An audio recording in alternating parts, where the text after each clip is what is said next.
We have Salamangreat for you, Ritual Beast, and even more Gimmick.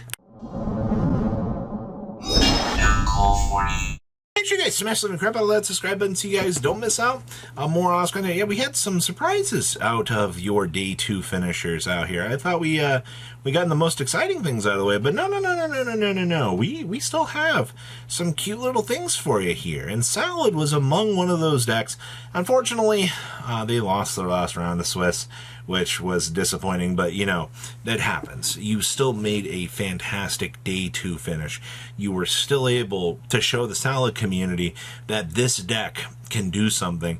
And one of the cool new toys that this deck actually got the chance to do was the Perulia.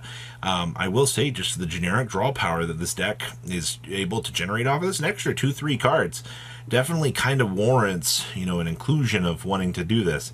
And we have so many extender decks in the format right now that having the Perulia just kind of generate that extra power does feel pretty solid. Also, shout out here to the Terratop and the Takum Tumborg. I'm really happy to see that Salad has actually been able to adapt this, because once again, I mean, Mirage Stalio being entirely generic, and then you're like, hey, you know, starter time, we're able to go ahead and get the whichever piece out of the way that we need, and we're off to the races. Like, that's the main purpose of speeding up this. Actually, kind of crazy to think about out here that Terratop now has probably its best showing in a Salamangreat deck of all things. So that's pretty cool to see out here. I also see that we have the deck lockdown tech choice as well. This card definitely is really strong. We also dedicated the Pyrophene, or yeah, 2 Pyro with the triple Raging. All right, 1 Promethean, pretty standard. Yeah, everything in this extra deck feels pretty much where you want it to be. The extra deck for this is, some people will drop the Pyro. I don't think you should be doing that. I think having the Pyro available for that big slot is going to be very important. Next up here, Ritual Beast. So what do you want me to tell you about this? I think at the current point in the meta, Ritual Beast can keep up with things because of this card right here. Shifter does give the deck, you know, the unfair floodgate advantage. I know it's not what you want to be seeing, but it's good enough to put that pressure on your opponent so that, you know, you can play the game. Ritual Beast does want everything to be basically banished so you can kind of start the vacuum and do your thing. I do see that this build did opt for 1 copy of the bonds. Like I said, the little cheat aspect of this card is the thing I've always personally liked, especially when they made a Link 4. Most of the rest of the spell and trap ratios are correct here. Another thing that might feel a little bit weird is the 2 emergency teleports. To be honest with you, I think 2 is fine. Is it a brick if you do see, you know, multiple teleports? Is that an actual issue that we're worried about at this point? Because personally, I don't think that this would be something to really be all that upset about, but okay. I also see breaking the standard tradition that I've seen so many Ritual Beast players on is we're actually playing the 2 steeds, which is incredibly nice, actually. Everybody's been on 1 for so long. I feel like, you know, the OCG was pushing for 2 of these for so long, but the fact that we're actually showcasing this is actually really good. I'm really happy about that. Outside of that, looking at this, maybe this might feel like a weird tech choice too, but in the earlier rounds of Swiss, you could run into the stupidest things. Like, this card making it so that you can't actually banish things just kind of ruins your day. So I get this. All right. Yes. What in the world are you doing here? I will tell you, once again, the amount of weird, and we're gonna put this in quotes, weird things that you could do with gimmick puppets out of this weekend was so cool to see. This build was dubbed the no hand trap, even though we played 1 gamma and we were citing the Perulias. You know, we have no ashes, none of that extra fat, and it kind of, dare I say, worked out in favor of this duelist. Yeah, I forgot we could do that. The thing is, though, like, I sometimes, I guess we could machine dupe the baby, too, if you really need to. So, sorry, I'm just looking, I was like, the machine dupe is kind of cool. Obviously, you want to be able to hit the soldiers and then be able to just go to the races with this. But how many, I want to know what their success ratios were for this. Is there ever going to be a warrant or a reason to bump this up to another number? Like, was that or was just one the actually optimized correct ratio? It's just the little things like that you look at sometimes and you're like, was this correct? Also, the one of Evenly, the one of Gozen, and the one of Rivalry in here. And we're also citing a full force virus. Well, imagine you just lose to this.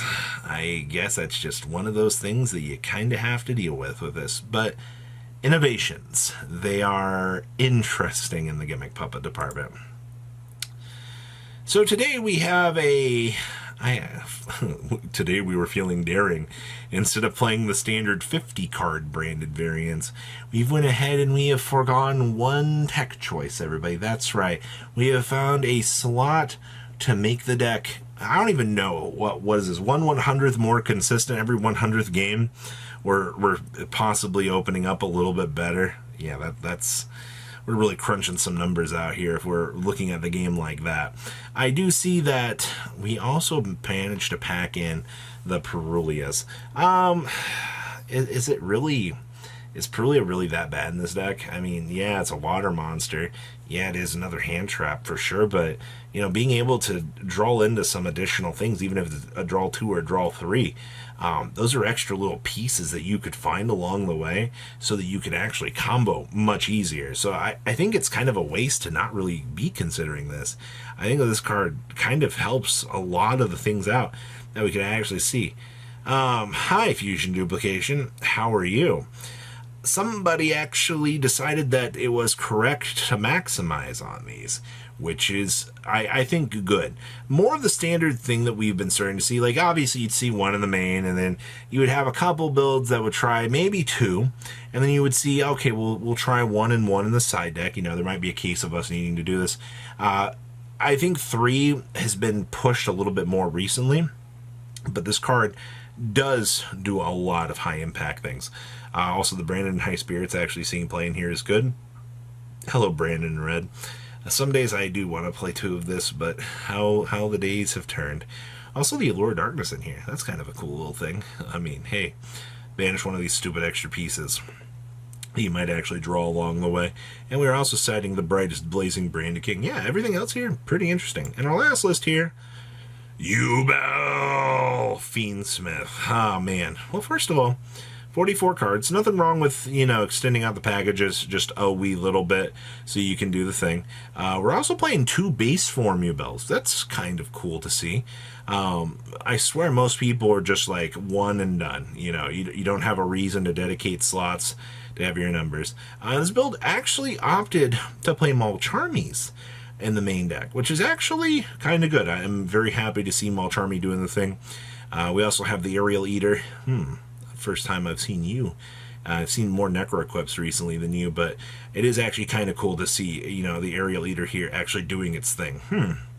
I mean, hey, Track lets you fusion summon, so that's absolutely fine by me. Of course, our favorite time card in the whole wide world.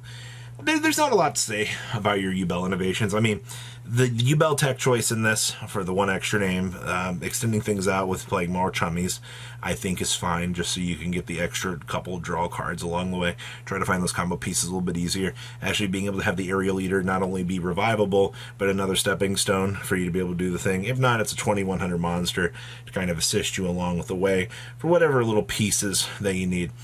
All those little things, I think, are pretty important to recognize and to consider out here. Whew, that's a lot of stuff to take away. So, another chunk of very interesting stuff out of this weekend's NAWCQ. I'm looking forward to seeing what more people will bring to the table here in the future. So please, comment down below, tell me what you guys think, and I will see your beautiful faces back here in a day, guys. Patrons! Thank you.